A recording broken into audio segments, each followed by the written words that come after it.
Welcome to another edition of Kaleidoscope on Channels Television. I'm Anne Nwawadu. On the program today, the CEO of GTextHomes, Stephen Akintayo, speaks to us about the real estate social investments. We also give you another feel of our previous chat with the MD CEO of EcoBank, Patrick Akinwuto. Once again, welcome. Let's begin by finding out more about a real estate company which is a subsidiary of GText Global. GtextHomes is a subsidiary of GText Global, a group of companies made up of several subsidiaries. GtextHomes is focused on the real estate industry with a vision of being the #1 real estate company in Africa and a mission to build the largest green and smart homes and estates across the globe for the collective good of humanity using innovation and technology. The real estate's core values are integrity, innovation, energy, and excellence.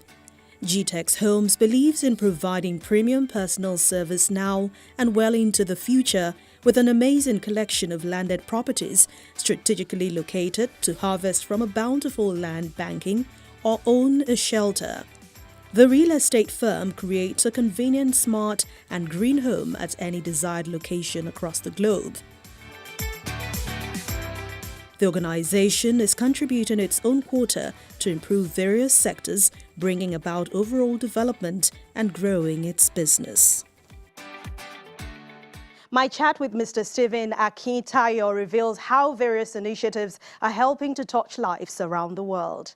You're from the southwestern part of Nigeria, but born in Borno State, which means you understand what it means for people to lack basic infrastructure, lack health system, poor education. Did this in any way inspire your act of giving back to the society?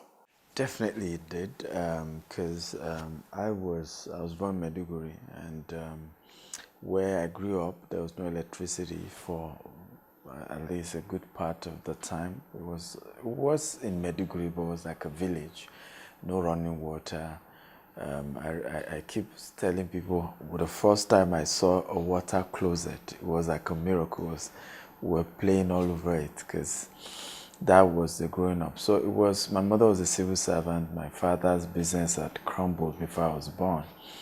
And so it's easy to relate, because if you have that kind of background, then you want to create more shelter because you struggle to have one. So for me, I had a strong vision that if God can bless me, I really, really want to give back. I really, really want to see how we can reach out to people who are less fortunate.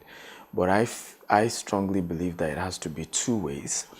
There are certain people who can help themselves. And, you know, you're talking about orphans, you're talking about widows, you're talking about people who are victims of war. Incidentally, where I was born is ravaged with Boko Haram. And so I'm very emotionally tied to the IDP camps there and things that we could do, because these are people who cannot help themselves right now. And then you have the second part of people who are adults, they're educated, but there's no job. If we, the elite, begin to genuinely care about giving back, whether you're a politician or not, just feel that out of the little God has given to me, I need to give back, we're going to find a better society. The importance of education cannot be overemphasized. What has GTextHomes done to improve that sector? Education has been critical. We started a foundation 12 years ago called Infinity Foundation. It's now known as Stephen Akintayo Foundation. And the last 12 years, we've sent more than 5,000 kids to school, sponsored them. And even October, we had a program where we went to 2 orphanages, and then 50 kids there. We paid their tuition fee, as people were resuming after COVID-19. For me, education is important because I remember I suffered from poor education. I learned how to spell the word THE in GSS1. Was that kind of poor? But somehow God has helped me, and it's important that we want to help other people and make sure that people go to school. GT Homes has been able to help in reducing the challenges in the health system in Nigeria. Share with us some of those things that you have done. I was born in Maiduguri and we need to do something. So we started working with the Gupio IDP camp in Maiduguri. And I remember December I was there. They lack a lot of, from malaria medicine to typhoid and a lot of that. So during COVID-19, we had to send a lot of PPEs and as well as malaria drugs and health equipment that we could to the tune of about 5 million naira. Ajegunle was also a critical one. We've been working with Ajegunle for about 10 years now.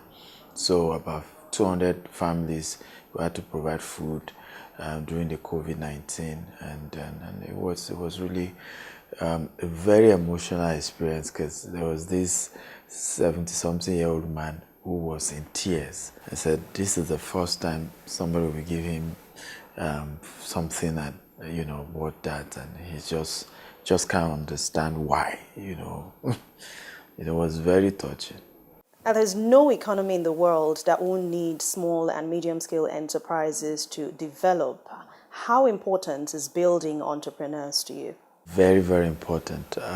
For us this year, for example, we had invested over 7 million in small grants, 500,000, some people, some 300,000, just to support their business because COVID-19 is really affected more of small businesses, even more than big businesses. Every year we do a lot of seminars and conferences around skill acquisition, digital jobs. In fact, you'll be glad to know that I'm probably the first to come up with what we call a Wealth University, which is an online e-learning platform. On that platform, you can learn basic skills like web design, graphics, and immediately taught how to get a job, using freelancing. On that portal, you immediately taught, the concept about savings, investment, the culture of building wealth. And so, of course, you get certificate like any other one, but this one you don't need a job because you are immediately taught how to use what you've learned to immediately, employ yourself. We have over 1,000 video courses, and different certification on it. Yeah, it took us 6 years to build that. We're excited about what we've done. We've trained at least in either vocational skills or subject of wealth creation, over 100,000 kids, youths across the world. And I think if government is serious about changing, curbing unemployment, providing jobs, you need to invest with the SMEs. And the banks and the government need to take that serious. All right, so share with us some of those initiatives that have helped put smiles on people's faces.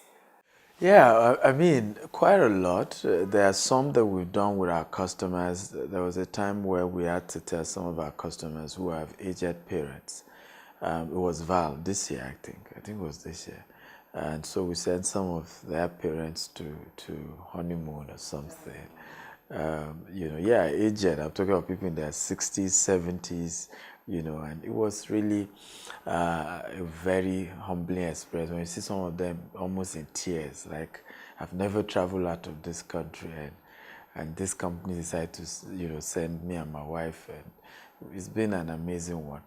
We also oftentimes during festive season randomly go to different filling stations and people come and they expect to pay and we say no, it's free. And last December the man was a taxi driver. He was in tears, like nobody has ever paid by, for fuel. We hardly find us invest in generally just being doing a lot of community service, generally just doing project that is helping people in the society. And you see that in the Western world. You see children selling cookies to raise money for one community project. It's our country.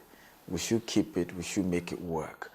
And I hope that with programs like this, we begin to create that culture and mindset in people. Now, as a property investment expert, how important is bridging the housing deficit in the country? I think that second to food is house, is shelter. And COVID-19 has brought that to fall. I mean, when you look at how the conversation COVID-19 is social distancing, having space, it's important that we solve that, particularly in Lagos State. The housing deficit, different figures, but you're looking at up to 4 million. Over 30,000 people move to Lagos every day.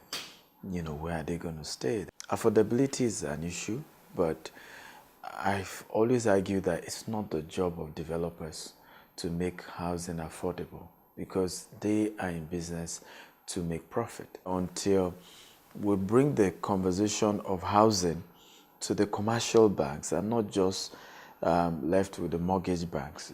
On average, I can walk up to my bank and say I'm about to buy a property with GText and I only have 5%, the bank should be able to pay GText the remaining 95% and the customer gets his key. There's a particular project that is of interest, I mean, to anyone who hears it, that GTextHomes does. It's the Green Smart Home or the Green Homes. Tell us what this is about. Yeah, so one of the things we realize is that Africa is not talking about green homes yet. We're not talking about sustainable homes and renewable energy, but we want to take that market and be the champion and the leaders there. We have a lot of smart homes already being built in Nigeria, but not too many green homes. So we decided to merge the two. So by that, it means that with your phone or with a tab, you can close your door, open your door, put on your TV, air condition, monitor your home. You may not even be at home. You can talk to your kids. We're talking about recycling. You're talking about solar power, biogas energy, and for us is also plants and playing with a lot of plants everywhere. And one of the beauty of green homes is that it consumes less energy and you live healthier. A lot of research has shown that societies that think about green and sustainable climate change are going to live longer. So we want Nigerians to live longer, we want our customers to live longer. So we are pioneering that, and our vision is to build 25,000 housing units, 1 bedroom, 2 bedroom, 3 bedroom, 4 bedroom. From 4 and 5 bedroom, they are duplex. And every of our estate has their own farm. They have their own farm. So so a lot of what we eat, vegetables, particularly vegetables and all that, is going to be grown inside the estate. So that way, it's just a fantastic project. We can't be telling everything. So which means if you're growing your farms at home, I mean, it's also adding to agriculture. Yes, absolutely. In fact, one of our estate's concept is a farm estate. That's more like a country home. Oh, wow. So you have your house and then you have your acres of farmland. Going forward, what are the plans for GTextHomes, talking about improving your business and improving the lives of those around you? Amazing. One of the projects we decided to adopt, though we're still waiting for the state's, I think, emergency for Borno State. So we've written to them, want to build blocks of classrooms in the Gubio IDP camp. I mean, you need to visit there. It's a community that is supposed to house maybe 3,000 people, but the figures right now is about 35,000 people in that IDP camp in Maiduguri. And they literally have to be doing like 3-4 hours class session because they don't have enough classrooms. So some people need to leave so that other people resume class, and then you don't even have full-time teachers. Everybody there is a volunteer, so we're trying to build some block of our classroom. We're also going to be in January laying foundation for an orphanage home that we're building, for orphans, also in Lagos actually. And so there's a lot, you know, that we're looking at, and we hope we hope that to sell more, because ultimately, the more we are able to make profit, the more we can give back. We have more for you when we return. Please stay with us.